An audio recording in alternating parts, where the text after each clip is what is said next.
Hello everyone, welcome to assessment exam study. मैं विजय ठाकुर अपने channel पर आप सभी का स्वागत करता हूं। आज की हमारी क्लास लेखपाल भर्ती से रिलेटेड है, जो कि 8085 पोस्ट के लिए जो उसका थर्ड लिस्ट का डीवी चल रहा है। तो उसमें आज दूसरा दिन है। कल क्या रहा, कैसा रहा, कितने बच्चों ने डीवी स्किप किया है, वो देखेंगे हम। और प्रीवियस वीडियो थर्ड लिस्ट आने के बाद मैंने कट ऑफ एनालिसिस बताया था आपको, उसमें कुछ क्वेश्चन हुए हैं कुछ घटाना बढ़ाने से रिलेटेड, तो वो देखेंगे हम कि क्या हुआ है। और कुछ लोग के आंसर उसका जवाब दूंगा मैं, सॉरी क्वेश्चन उसका जवाब मिलेगा आपको। और एक रिक्वेस्ट लोगों से और भी है कि कृपया अपने मार्क्स देखें, दूसरे के मार्क्स देख के कट ऑफ में ना घुसें। और क्योंकि वो दूसरे के अपने मार्क्स हैं, आपके अपने मार्क्स हैं, तो अपने मार्क्स देख के ही कट ऑफ का एनालिसिस करें। दूसरे के कितने हैं, क्या होगा ये नहीं होगा, उससे आपको कोई मतलब नहीं होना चाहिए। क्योंकि आपकी अगर जॉब लगेगी आपकी लगेगी, दूसरे के जॉब के लगने से आपके घर में पैसे नहीं आएंगे। तो चलिए उसके बाद देखते हैं कि रिजल्ट कब तक आ सकता है। और डीवी के बाद, लेखपाल डीवी के बाद काफ़ी रिजल्ट आए हैं, तो क्या वेटिंग लिस्ट आएगी, तो इन सब चीज़ों को देखेंगे, चर्चा होगी। तो चैनल पे बने रहिए और लास्ट तक देखिएगा। चलिए स्टार्ट करते हैं आज की क्लास अपनी। 1596 के स्टूडेंट के लिए जो थर्ड लिस्ट में ऐड किए गए थे, उनकी डीवी कल से स्टार्ट हो चुकी है। आज उसका दूसरा दिन है। कल 700 स्टूडेंट की डीवी थी। मैंने पहले भी आपको कहा था प्रीवियस वीडियो में कि बड़ी संख्या में इसमें डीवी स्किप होगा और इसमें लगभग 99% लोग बाहर ही होंगे जो मेल में है, क्योंकि उनकी कट ऑफ लगभग वही जो 77 है। कुछ मार्क्स बढ़े हैं लेकिन उतनी कट ऑफ नहीं जाएगी। और अगर इन लोग के मार्क्स ज़्यादा होते तो पहले ही से लिस्ट में ऐड होते। तो यही वजह है कि इसमें लगभग सब बाहर होंगे, क्योंकि एक बाउंड्री लाइन पे है ये। गर्ल्स के लिए दिक्कत नहीं है ज़्यादा, क्योंकि गर्ल्स के अगर बाउंड्री लाइन पे हैं भी तो उनके में कंपटीशन थोड़ा कम है बॉयज़ से, तो उनकी कट ऑफ इतनी नहीं जाएगी कि 80 पार हो जाए, तो उससे कमी रहेगी। उसका भी मैं बताऊंगा अभी कट ऑफ पे एनालिसिस। सबसे पहले देख लेते हैं कि डीवी कितना रहा, कैसा रहा कल का। कल काफ़ी संख्या में बच्चों ने डीवी स्किप किया है, जो कि आंकड़े पता चले हैं उसके अनुसार बता रहा हूँ मैं। जबकि पहले ही मैंने जैसे कहा कि इसमें बड़ी संख्या में डीवी स्किप लोग कर सकते हैं। इसके पीछे कुछ रीज़न भी है। कुछ लोगों को इसमें लग रहा था कि इसमें एडमिट कार्ड आएगा, जैसे कि फर्स्ट डीवी में हुआ था। एडमिट कार्ड के लिए लोग वेट किए थे, सेकंड में भी वेट किए थे, लेकिन सेकंड में क्लियर था कि नहीं आएगा, इसलिए उन्होंने चारों प्रपत्र डाउनलोड कर लिया था। लेकिन इसमें भी कुछ लोग संशय में बैठे रहे कि हमारा एडमिट कार्ड आएगा तब हम करवाएंगे, तो उस चक्कर की वजह से भी काफ़ी कुछ लोगों का डीवी छूटा है। तो और काफ़ी संख्या में कुछ लोग ऐसे भी हैं कि अदर जॉब में लग चुके हैं इस लिस्ट में भी, क्योंकि काफ़ी रिजल्ट आए हैं इसके बाद। तो उस हो सकता है उसमें चले गए हों।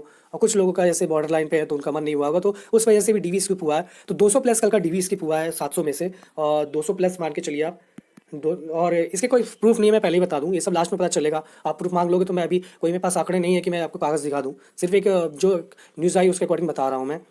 आज भी इससे ज़्यादा हो गया। और उम्मीद यही है कि आज भी लगभग 700 में से 250 तक हमें डीवी स्किप देखने को मिलेगा, क्योंकि लगभग सभी बाहर होंगे तो कोई इंटरेस्टेड ज़्यादा नहीं है डीवी कराने में। उसके बाद देखते हैं कि जो भी जिनका भी डीवी करवाने में जो लोग मतलब करवाना चाहते थे और जिनका छूट गया है, वो लोग लास्ट डे पे अपना डीवी करवा सकते हैं। अभी भी उनके पास मौका है। ये थर्ड लिस्ट वालों की बात कर रहा हूँ। फर्स्ट और सेकंड वाले डीवी नहीं करा पाएंगे, तो वो ना इसमें आए, क्योंकि भगा दिए जाओगे फिर वहाँ से, कोई सुनेगा भी नहीं। और सीधे थर्ड लिस्ट का ही चल रहा है, तो वही लोग सिर्फ आ सकते हैं। पिछली बार मैंने आपको कुछ ये एनालिसिस बताया था, तो इस पर कुछ क्वेश्चन हुए हैं, तो चलिए मैं उसका जवाब देता हूँ। और इसमें जो टोटल स्टूडेंट बचे हुए थे जिनका डीवी होगा, तो उनका देख लीजिए हो चुका है या फिर जो हो रहा है जो थर्ड लिस्ट का, उनका ऐड करके मैंने बताया था ये कि उसमें जो दीवार सब हटा हटा के इतने लोग बचे हैं जिनका सिलेक्शन इसके 8085 के सापेक्ष मेरिट बनेगी। तो इसमें भी कुछ लोग ये थे कि संशय था कि इसमें हम पीएच वालों को क्यों ऐड कर रहे हैं। पीएच की लगभग 4700 के आसपास जो सीटें हैं, इसी के आसपास है कुछ, तो 47 से हमें 4700 सीटें भी इसमें हटा देनी चाहिए। तो इसमें अगर ये भी आप लगभग मान लीजिए आप 5000 हटा दीजिए, इसमें से 5000 भी अगर हटा देंगे और 18247 हो गया, और 18 वो भी नहीं हटाना है, तो आप कम से कम फिर भी 18000 मान के चलिए। आप एक मोटा मोटा पकड़िएगा, 18000 कैंडिडेट हैं इसमें। तो 18000 कैंडिडेट होंगे तो भी 8085 के सापेक्ष इसमें कट ऑफ बहुत ज़्यादा कम नहीं जाएगी, और ना बहुत ज़्यादा जाएगी। जो इस पर सवाल जवाब हुआ था कि 18,000 अगर कैंडिडेट बचते हैं तो क्या कट ऑफ बहुत ज़्यादा जाने के चांसेस हैं और या कम जाने के चांसेस हैं। तो देखिए कम नहीं जाएगी बहुत ज़्यादा कि ये डीवी पे ही चली जाए। गर्ल्स की जा सकती है, बॉयज़ की तो बिल्कुल नामुमकिन जैसी चीज़ है। ज़्यादा मतलब 80 पार नहीं होगी, ये हो सकता है 79.75 तक ही समथिंग रहेगी, ये होगा। और अभी इसमें एक चीज़ और भी संशय है कि इसमें सबसे बड़ा है कि क्या इसमें वेटिंग लिस्ट आएगी क्या। देखिए मैं क्लियर बताता हूँ कि जो फर्स्ट और सेकंड डीवी हुआ है उसमें कई चरणों में दूसरे रिजल्ट भी आए हैं। आपने भी देखा होगा, आपके भी रिलेटिव भाई या फिर फ्रेंड में या फ्रेंड के फ्रेंड में कहीं ना कोई सेलेक्ट हुआ होगा, आपको पता चला होगा। तो इस बीच रिजल्ट भी काफ़ी आए हैं, और कई कॉमन बच्चे भी हैं जो कई एग्जाम में बैठे थे और जिनके मार्क्स भी अच्छे हैं, वो इसमें भी हुए होंगे।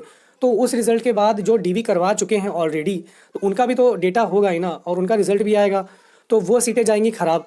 तो वो सीटें अगर ख़राब जाती हैं तो फिर से वेटिंग लिस्ट आनी चाहिए और बिल्कुल आनी चाहिए, क्योंकि इसमें सीटें बहुत ख़राब जाने वाली हैं। मैं पहले ही बता दूं कि काफ़ी रिजल्ट आया है और 2 से 3 हज़ार सीटें इसमें लगभग देखेंगे कि फिर से वेटिंग लिस्ट होनी चाहिए बच्चों के, क्योंकि मेरे 3-4 जो फ्रेंड थे उनके रिजल्ट इसमें पॉजिटिव रहे हैं दूसरे एग्ज़ाम में, जो इससे बड़े एग्ज़ाम सैलरी के थे। तो वही हो गए, इसी तरह कईयों के होंगे जो होंगे तो बताएंगे नहीं, क्योंकि फिर कहेंगे कि नहीं कट ऑफ के ऊपर नीचे ये करेंगे वो। उसके बाद फिर से कह रहा हूँ कि वेटिंग लिस्ट आनी चाहिए। काफ़ी रिजल्ट में आप इसमें देखोगे कि सीटें बचेंगी, क्योंकि काफ़ी रिजल्ट आए हैं और उसमें लोग सेलेक्ट हुए हैं, वो वहाँ पे जा चुके हैं ऑलरेडी। तो वो जो जिनका डीवी हो चुका है फर्स्ट वाली लिस्ट में, उसके बाद जिनका रिजल्ट आया है तो वो नाम तो उनका इंक्लूड है ना, ऐसा तो नहीं वो छोड़ देंगे। आयोग ने मौका भी दिया था, बट उसमें कितनी संख्या में क्या पहुँचे हैं वो आंकड़े मेरे पास नहीं है, तो उसमें मैं नहीं बताऊँगा अभी। और मेरे एग्ज़ाम भी है, इसलिए मैं अभी रिसर्च इधर उधर कॉल करके या जाके पता नहीं लगा पा रहा हूँ। एग्ज़ाम मेरा 17 के आसपास निपट जाए, उसके बाद मैं फिर पता लगा के फिर आपको सेटिंग बताऊँगा लगभग फिर से कि क्या हो रहा है क्या नहीं लेखपाल में। चलिए अभी देखते हैं कि जो क्वेश्चन आए। चलिए अब थोड़ा बात कर लेते हैं कट ऑफ की। कट ऑफ पे कुछ क्वेश्चन आंसर हुए हैं, उस पर देख लेते हैं क्या है। तो सबसे पहले जो क्वेश्चन हुआ था कि जनरल की जो मैंने बताई थी लगभग 80.25, इसके आसपास लोगों को ठीक लग रहा था कि हाँ इतनी हो सकती है। 79 से 79.50 से 80.25 तक हो सकती है। उसके बाद सबसे ज़्यादा तो जो लोगों को गलत लग रहा है वो एससी कैटेगरी में 75 की जो कट ऑफ है वो 76.25 मैंने इतनी हाई कैसे कर दी। तो आप ही बताइए भैया कितना आना है। 75 पे बॉयज़ कट ऑफ पे ही बॉयज़ का हो जाए, ये बहुत ही मुश्किल है। ये समझिए इस चीज़ को, ऐसी कैटेगरी में भी सीटें बहुत ज़्यादा नहीं है आपकी कि बहुत ज़्यादा हो गई हैं, सीटें कम हैं आपकी। उसी के अकॉर्डिंग मैंने और सबके जो आयोग की तरफ से जो नंबर बांटे गए थे सोलर पे जिसमें सबका उदय हुआ, तो उसमें 1.25 जो नंबर सबके बढ़े हैं उसके अकॉर्डिंग तो आपके भी बढ़े होंगे ना। तो जो कट ऑफ हाई हुई है थोड़ी सी आपकी 75 बढ़ के 1.25 मार्क्स की वजह से, तो ये क्या सब आप क्या आप ही सिर्फ आप अपने बारे में क्यों सोच रहे हो, अदर लोगों के भी तो मार्क्स है ना, सिर्फ हमारे अकेले के होने से तो कट ऑफ बनती नहीं है। तो 76.25 में आपको बहुत ज़्यादा हाई क्यों लग रहा है मुझे नहीं पता है। ये काफ़ी लोगों को मैंने 76.25 मैंने दिए, बहुत लोगों ने तो इसको और भी ज़्यादा बताया। तो जिनके भी मार्क्स हैं अपने नहीं, आप सिर्फ मैंने पहले भी कह रहा हूँ अपने मार्क्स देख के कट ऑफ चलिए। दूसरे के मार्क्स कितने हैं वो आपको जॉब नहीं दिलाएगी, ना आपके घर में डीजे बजाएगी, समझे ना। आपके जितने मार्क्स हैं आप अपने मार्क्स देख के चलो, दूसरे के जितने हैं उनके खुद वो एनालिसिस कर लेंगे। तो ऐसे के 76.25 तक जा सकती है, ये कोई फाइनल नहीं है। इसमें 0.50 से 1 तक घट बढ़ सकता है। मैंने पहले भी बताया इससे कि मैंने जो कट ऑफ बताई है ये बिल्कुल फाइनल नहीं है कि यही छाप देंगे आयोग वाले, ये घट बढ़ सकती है। इसमें 0.50 से 1 नंबर तक प्लस माइनस हो सकता है। चलिए फिर नेक्स्ट देखते हैं क्या है। नेक्स्ट फीमेल कैटेगरी पे थोड़ी सी दिक्कत हुई थी लोगों को कि मैंने इसमें कट ऑफ इतनी कम क्यों बता दी 78 तक, क्यों इतनी जा ही नहीं सकती है। कुछ दिक्कत थी कि इतनी कैसे जा रही है, सभी लोग ऐसे क्यों बता रहे हैं कि 78 तक जाएगी। तो देखिए सभी लोग का मुझे नहीं पता है। कट ऑफ मैंने डीवी के अकॉर्डिंग बताई थी। डीवी में जो एनालिसिस किया था, जो संख्या आई थी तो उसके बारे में मैंने बताया था आपको। जब मैं गया था डीवी के लिए और मेरे कुछ दोस्त भी गए हैं डीवी के लिए, तो उनके में मैंने उनसे एक चीज़ कही थी कि यार जब भी फीमेल्स कैंडिडेट उनसे एक बार उनके मार्क्स पूछ लेना कितने हैं, कितने में आ रही हैं वो। तो मैं जब गया था डीवी कराने तो उसमें लोगों के जो मार्क्स थे गर्ल्स के, वो पहले फर्स्ट लिस्ट की बात कर रहा हूँ, तो उनके मार्क्स से लगभग जो बाउंड्री लाइन उनकी थी 75 से 76 के आसपास उनके सबके मार्क्स बन रहे थे। तो वो था। उसके बाद जब सेकेंड लिस्ट हुई जारी तो उसमें भी 75 ही उनकी मेरिट दी गई। तो थर्ड लिस्ट से सबको नंबर जो बांटे गए हैं वो, तो 1.5 नंबर तो लगभग बढ़ेगा ही आपका। और गर्ल्स कैटेगरी में कंपटीशन कम है, डीवी अच्छा स्किप हुआ है, काफ़ी कम लोगों की संख्या में डीवी करवाए गए हैं। किसी दिन ज़्यादा किसी दिन कम हुए हैं, ये मैं बिल्कुल मानता हूँ। ऐसा नहीं कि किसी दिन बिल्कुल 50 हो गया हो, मान लीजिए 50 गर्ल्स आ गई हों, तो ऐसा भी नहीं है। किसी दिन 0 होंगी, किसी दिन 5 होंगी, 10 होंगी, 15 होंगी, ऐसे होता है डीवी जो गर्ल्स कराती हैं। मेरे फ्लोर पे कम थी, 2 या 3 गर्ल्स आई थी। मेरे फ्रेंड जब गए थे तो उस टाइम भी कम ही थी। 3 से 4 मेरे फ्रेंड लोग ने अलग अलग डेट पे डीवी करवाई। उस दिन भी उनके जो प्रेजेंस में है 2 से 3 गर्ल्स ही डीवी करवा रही थी और उनके मार्क्स भी लगभग 80 के नीचे ही थे। 78 तक मैक्सिमम थे, 78 तक ही मैक्सिमम थे। तो उस वजह से मैंने इस ये कट ऑफ बताई थी आपको, सारी चीज़ें एनालिसिस करके कि डीवी में कम संख्या में गर्ल्स ने पार्ट लिया, इसी वजह से उन्हें सेकंड लिस्ट जारी करनी पड़ी। सेकंड लिस्ट में भी सब बाउंड्री लाइन वाले ही लगभग थे। अगर वो पहले ही होते तो पहले ही आ जाते लिस्ट में। तो सब बाउंड्री लाइन पे हैं, तो लगभग चांस बनता है गर्ल्स का जो बाउंड्री लाइन पे होकर डीवी करवा रही हैं, तो वहाँ से लेके ज़्यादा से ज़्यादा 78 नंबर तक मैंने बताया था, इतना हो सकता है। और इतना ही आप देखोगे, गर्ल्स की ज़्यादा नहीं जाएगी। आप अगर सोच रहे हो मैं 80 बता दूँ तो 80 तो जनरल की भी बहुत मुश्किल से जाने वाली है। तो गर्ल्स कैटेगरी में अपनी कैटेगरी में तो कम ही जाएगी उनकी। तो और ये फिर से कहता हूँ, ये एक मेरा एनालिसिस है, ये कोई आयोग ने नहीं बताया ना, ये छप जाएगा। इसमें कट बढ़ सकते हैं कुछ मार्क्स, तो सिर्फ आप इसके आसपास अंदाजा लेके चलो। हाँ इतने आपके मार्क्स बन रहे हो, आपके खुद के, पड़ोसी के नहीं, आपके खुद के मार्क्स इसके आसपास बन रहे हो, तो आप एक सेफ कैटेगरी में हो, ये मान के चलो आप। तो आज के लिए इतना ही। जैसा रहेगा एनालिसिस में आगे आपको जरूर बताऊँगा। चलिए नेक्स्ट देखते हैं। डीवी लिस्ट के बारे में मैंने बता दिया है कि वेटिंग लिस्ट जरूर आनी चाहिए, क्योंकि जब तक डीवी चल रहा है, जब से उसके बीच में जिन लोगों ने करवा लिया है, मान लीजिए उस डीवी, उसके बाद बहुत लोगों का रिजल्ट आया है और काफ़ी लोग सेलेक्ट भी हुए हैं, ऐसा नहीं कि कोई सेलेक्ट ही नहीं हुआ है।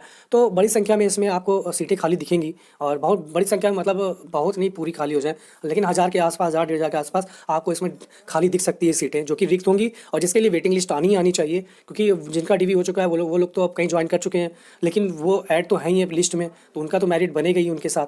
और जो आयोग ने एक मौका दिया था, पता नहीं कितने बच्चे गए कितने नहीं गए, अभी मैं बाद में बताऊंगा आपको वो चीज़ें। तो वेटिंग लिस्ट आनी चाहिए, और इसके खिलाफ अभियान भी चलेगा इसके सपोर्ट में। तो जो भी चलाएंगे प्लीज़ सपोर्ट करिए कि वेटिंग लिस्ट के लिए भी अभियान चलाएं एक। उसके बाद कट ऑफ, जैसे मैंने कहा, 80 से कम लगभग रहने की उम्मीद है, और 80 तक जनरल की जाएगी, बाकी की किसी कैटेगरी कम ही रहेगी। तो दिसंबर लास्ट तक आपको ये रिजल्ट देखने को मिल जाएगा, तो सारी टेंशन दूर हो जाएंगी आपकी। अभी मेरा एग्जाम हो जाए, फिर मैं और अच्छे से एनालिसिस करके कट ऑफ बताऊंगा, थोड़ा पता करके। अभी एग्जाम में उलझा हुआ तो पता नहीं कर पा रहा हूँ इधर उधर ज़्यादा, और कॉल भी नहीं जा पा रहे हैं। तो जैसे ही फ्री होता हूँ तो फिर मैं अच्छे से पता करके, और भी आंकड़े मेरे पास आएंगे तो चीज़ें पता चलेंगी। यदि नहीं हो तो मैं आयोग जाके भैया से मिलूंगा, जो जान पहचान के हैं, कि क्या चल रहा है क्या नहीं, वह बताइए। तो वहाँ से भी कुछ जो पता चलेगा तो वो भी मैं आपसे शेयर करूँगा। तो चैनल पर बने रहिएगा, लास्ट तक देखिएगा, जैसा रहेगा पता चलता रहेगा आपको। आज के लिए इतना ही, मिलते हैं नेक्स्ट वीडियो में। बहुत जल्दी, धन्यवाद।